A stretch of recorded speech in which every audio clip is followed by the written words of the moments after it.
అప్పుడప్పుడు ఆవేశంగా మాట్లాడేటువంటి దాంట్లో please resume your seat sir. ఒక్కోసారి జానారెడ్డి గారు ప్లీజ్ రెజ్యూమ్ యువర్ సీట్.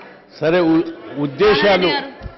ఉద్దేశాలు ఎట్లెట్లా తీసుకుంటే అట్లా ఉంటాయి. సభ సంస్కారయుతంగా ఉండాలని. జానారెడ్డి గారు ప్లీజ్ రెజ్యూమ్ యువర్ సీట్. ఇది సభ్యుల విజ్ఞతకే వదిలేస్తున్నాను. గౌరవ సభ్యులు బాలకృష్ణ గారు మాట్లాడారు. ధన్యవాదాలు.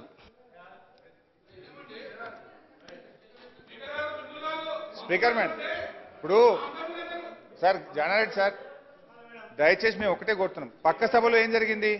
ఆఫ్ ద రికార్డులో ఒక సభ్యురాలు మాట్లాడితే 1 సంవత్సరం పాటు సస్పెండ్ చేసారు పక్క సభలో. సరే, మేము ఆ రకంగా చేయాలని మేము భావించడం లేదు, అది మంచిది కాదు. కానీ పక్క సభలో ఏం జరిగిందో మీకు ఒకసారి గుర్తు చేస్తున్నాను. అండ్ ఇంకోటి, మా పద్ధతి కూడా చూడండి. పోయినసారి మా మంత్రులు మాట్లాడితే గౌరవ ముఖ్యమంత్రి గారు సభానాయకులు ఆదేశిస్తే మంత్రులుగా మేము క్షమాపణ చెప్పినాం. మేము బేసిజాలకు పోలే. ఒక పదం మేము జారితే మా సభానాయకుడు చెప్తే మేము లేచి క్షమాపణ చెప్పినాం. మీ సభ్యురాలు ఆ రకమైన, అది మా సంస్కారం. మీ సంస్కారం మరి అది ప్రజలు చూస్తున్నారు. మీ విజ్ఞత. అధ్యక్ష, మీరు గమనించాలి, అదే సభలో మీ సభానాయకుడు ఏ విధంగా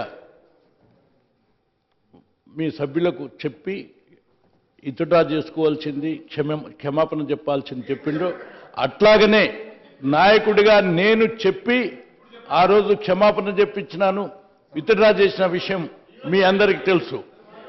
సంపత్ తోటి కానీ, ఇదే అరుణ గారితో కానీ, ఇదే అధ్యక్ష, ఇదే అరుణ గారితో కూడా చెప్పించినాను, సంపత్తో కూడా చెప్పించిన విషయం సభ అందరికీ తెలుసు.